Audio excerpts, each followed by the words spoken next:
A'udzubillahi minasyaitonirrajim. Bismillahirrahmanirrahim. Assalamualaikum warahmatullahi wabarakatuh. Alhamdulillah, kita berjumpa kembali dalam materi meneladani perjuangan dakwah Rasulullah Sallallahu Alaihi Wasallam di Madinah. Oleh saya sendiri, Ruwaida SAG MSI, Guru Pendidikan Agama Islam dan Budi Pekerti.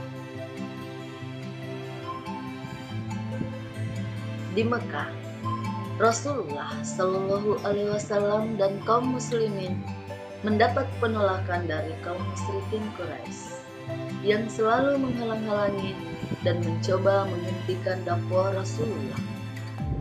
Semakin hari, penolakan tersebut semakin gencar dan tindakan mereka semakin nekat. Hal ini yang membuat Rasulullah Shallallahu Alaihi Wasallam berpikir untuk mencari jalan keluar. Bersamaan dengan itu, ujian terberat Rasulullah Shallallahu Alaihi Wasallam adalah ketika istrinya Khadijah dan pamannya Abu Thalib wafat dalam waktu yang berdekatan.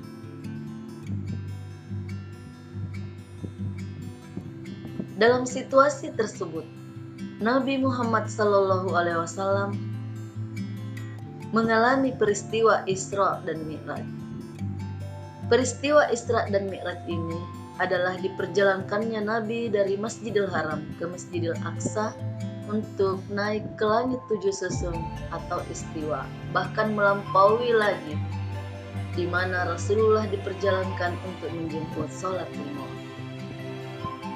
Setelah mengalami peristiwa tersebut, Rasulullah Shallallahu Alaihi Wasallam mengabarkan semua yang dialaminya, tetapi kaum kafir Quraisy semakin menentang. Namun Rasulullah dan kaumnya tidak gentar. Dalam situasi demikian, Allah Subhanahu Wa Taala memerintahkan Nabi Muhammad Shallallahu Alaihi Wasallam untuk berhijrah ke Madinah. Hijrah Rasulullah dari Mekah ke Madinah bersama para kaum muslimin dilakukan karena untuk menyusun kekuatan di mana penyebaran Islam dimulai dari Yasrib atau kota Madinah itu sendiri sebagai kekuatan yang harus dilakukan oleh Nabi dalam membentuk dakwahnya dengan secara leluasa dan agar Islam dapat tersebar luas. Orang-orang musyrikin Mekah mengepung rumah Rasulullah Shallallahu Alaihi Wasallam karena ingin membunuh Rasul pada malam itu, malam hijrah Nabi Muhammad Shallallahu Alaihi Wasallam. Namun hal itu diketahui oleh Rasulullah sehingga meminta kepada Ali bin Abi Thalib untuk menggantikannya berbaring di tempat tidur dengan memakai selimut. Atas izin Allah Subhanahu Wa Taala, Nabi Muhammad Shallallahu Alaihi Wasallam berhasil keluar dari rumah dan menuju rumah Abu Bakar As-Siddiq dan melanjutkan hijrahnya. Nabi Muhammad Shallallahu Alaihi Wasallam bersama Abu Bakar kemudian melakukan perjalanan hijrah ke arah selatan Gua Sur. Jalan tersebut dipilih karena jalan tersebut tidak mungkin dilewati manusia. Rasulullah Shallallahu Alaihi Wasallam dan Abu Bakar kemudian bersembunyi di dalam Gua Sur selama 3 hari 3 malam untuk menghindari kejaran kafir Quraisy. Setelah dirasa aman, Rasulullah dan Abu Bakar melanjutkan perjalanan dengan mengupah seorang pemandu yang bernama Abdullah bin Uraikid. Sebelum sampai di Yasrib, Rasulullah Shallallahu Alaihi Wasallam singgah di Kuba dan mendirikan sebuah masjid yang menjadi masjid pertama dalam sejarah Islam, yaitu Masjid Kuba. Saat di Kuba inilah Ali bin Abi Thalib menyusul hijrah dan bertemu Rasulullah Shallallahu Alaihi Wasallam. Adapun substansi dakwah Nabi Shallallahu Alaihi Wasallam di Madinah, yang pertama adalah membina persaudaraan antara kaum Ansar dan kaum Muhajirin. Hal pertama yang menjadi substansi dakwah Rasul Shallallahu Alaihi Wasallam adalah mempersaudarakan kaum Ansar dan kaum Muhajirin. Kaum Ansar adalah penduduk asli Madinah yang menyambut kedatangan Rasulullah Shallallahu Alaihi Wasallam dan kaum Muslimin Mekah. Kaum Muhajirin adalah kaum Muslim Mekah yang ikut berhijrah ke Madinah. Pada masa kedatangan Islam di Madinah, masyarakat Madinah terdiri dari 3 golongan, yaitu kaum Muslimin, kaum Yahudi, dan juga bangsa Arab. Guna menciptakan suasana yang terang, Rasulullah Shallallahu Alaihi Wasallam membuat perjanjian dengan kaum non-Muslim yang disebut dengan Piagam Madinah. Piagam Madinah berisi pertama, semua penduduk Madinah hidup berdampingan secara damai.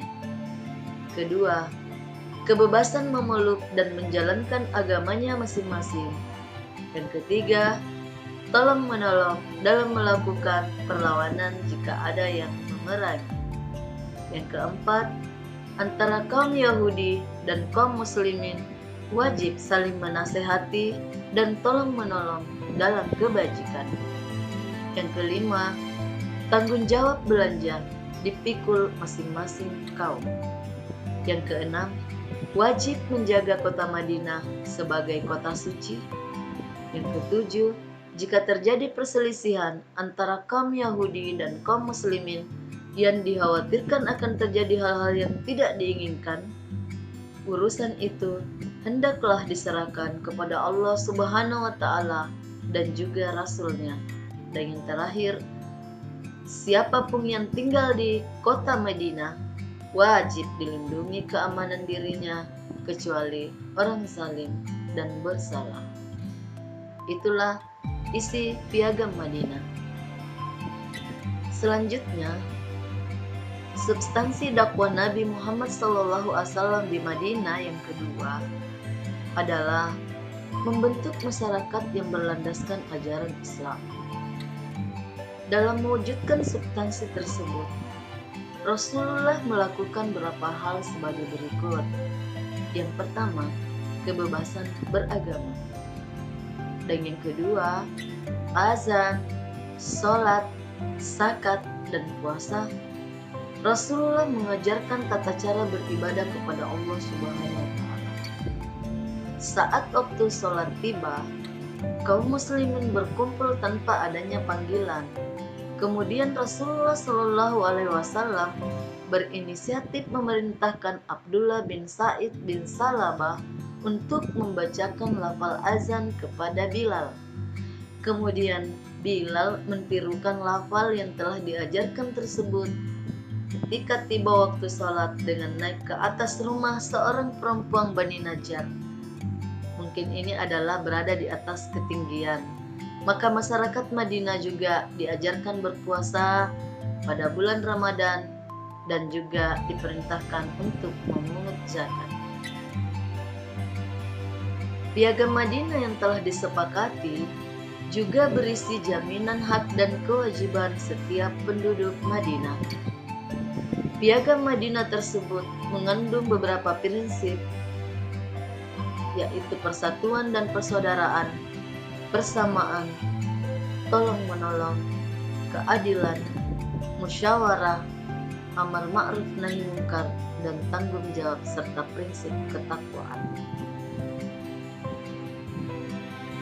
Adapun substansi dakwah Nabi Muhammad SAW di Madinah yang ketiga adalah mengajarkan pendidikan politik, ekonomi, dan sosial. Dalam bidang politik, Rasulullah Shallallahu Alaihi Wasallam mewujudkan piagam politik yang terbentuk dari Piagam Madinah yang dijadikan dasar dalam kehidupan bernegara. Dalam bidang ekonomi, Rasulullah pun memperkasai adanya sistem pendapatan dan pembelanjaan pemerintah serta mendirikan lembaga kekayaan masyarakat di Madinah. Sedangkan dalam bidang sosial, Rasulullah Shallallahu Alaihi Wasallam mengelola zakat, pajak, dan ghanimah untuk kesejahteraan penduduk. Adapun substansi dakwah Nabi Muhammad Shallallahu Alaihi Wasallam di Madinah lainnya adalah meletakkan dasar-dasar kehidupan bermasyarakat. Yang pertama, membangun masjid. Pembangunan masjid di Madinah dilakukan secara gotong royong. Masjid menjadi sarana untuk mempersatukan umat muslim dalam satu majelis, sehingga muslim dapat beribadah, belajar, dan bermusyawarah. Yang kedua adalah membangun ukhuwah Islamiyah atau membangun persaudaraan. Rasulullah Shallallahu Alaihi Wasallam mempersatukan kaum muslimin dalam hubungan kekeluargaan dan juga kekerabatan. Menjalin persahabatan dengan pihak lain. Rasulullah Shallallahu Alaihi Wasallam membina persahabatan dengan pihak lain seperti yang tercantum dalam Piagam Madinah. Keempat, menggalang kekuatan untuk mempertahankan agama. Rasulullah Shallallahu Alaihi Wasallam meskipun dengan cara yang lemah lembut dalam berdakwah, menyusun perjanjian untuk mempersatukan kaum muslimin hingga dalam bentuk peperangan. Rasulullah Shallallahu Alaihi Wasallam juga menghadapi peperangan, yaitu pertama perang Badar antara kaum muslim dan kafir Quraisy. Akhirnya muslim memperoleh kemenangan. Yang kedua adalah perang Uhud, terjadi karena kekalahan kafir Quraisy pada perang Badar dan muslim mengalami kekalahan dalam hal ini. Yang ketiga adalah perang Ahzab atau perang Khandaq, terjadi karena serangan Bani Nasir dan kaum Quraisy. Muslim menggunakan strategi membuat parit sebagai pertahanan yang diusulkan oleh Salman Al-Farisi. Yang keempat, perang Hunain antara kaum muslim dan kaum Badui dari suku Hawazin dan Saqif. Yang kelima adalah perang Tabuk, penyerangan pasukan Romawi di bawah kepemimpinan Heraklius. Setelah melihat kekuatan pasukan Islam yang sangat besar, pasukan Romawi mundur, dan perang ini merupakan perang terakhir bagi Rasulullah Shallallahu Alaihi Wasallam. Kemudian, bagaimana substansi dakwah Nabi Shallallahu Alaihi Wasallam kepada para raja? Guna memperluas penyebaran dakwah Islam, juga dilakukan dengan berkirim surat kepada raja dan penguasa negeri terdekat untuk mengajak mereka masuk Islam, yaitu Heraklius, Kaisar Romawi; Kisra Abu-Waris, Raja Persia; Muqawqis, Gubernur Mesir; Al-Haris bin Abu Syamar Al-Ghassani; Munsir bin Sawah, Raja Bahrain; Uzza bin Ali atau Raja Yamamah. Ada yang menolak dengan cara yang beragam, ada yang halus, ada yang kasar, namun ada juga yang menyatakan dirinya masuk Islam. Kemudian bagaimana dengan penaklukan Mekah? Setelah perang Khandaq antara kaum muslimin dan kaum Quraisy mengadakan perjanjian damai yang dikenal dengan Perjanjian Hudaybiyah, yang isinya adalah yang pertama, kaum muslimin tidak boleh mengunjungi Mekah tahun ini, tetapi ditangguhkan sampai tahun depan. Lama kunjungan dibatasi hanya 3 hari saja.